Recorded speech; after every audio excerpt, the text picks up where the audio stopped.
canal. En el día de hoy voy a estar preparando una receta de unas alcapurrias, pero antes de pasar al video, déjenme dicho en los comentarios de dónde me ves para así poder darte un saludo en el próximo video que voy a estar preparando y cómo le llaman a las alcapurrias en tu país.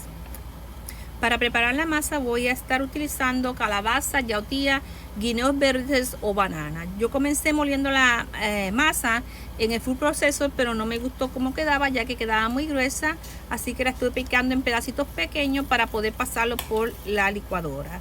Le estuve añadiendo el achiote y ya tenía la carne molida preparada para comenzar a preparar las alcapurrias.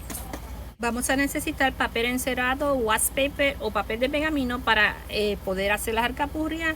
En mi caso yo estuve utilizando wax paper, el cual lo estuve picando por la mitad.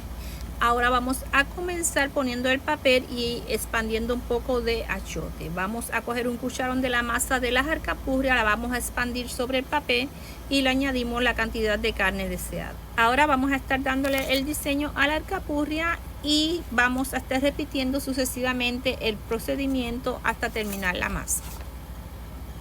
Con 3 libras de yautía, 3 libras de la calabaza, de 10 a 15 libras de guineo, yo estuve preparando 34 alcapurrias grandes y saqué una boca de masa para unas alcapurrias en miniatura. Bueno, ahora vamos a estar friendo la alcapurria. Tenemos que tener el aceite bastante caliente a unos 350 grados. Lo vamos a freír y lo vamos a dejar por lo menos 5 minutos por cada lado.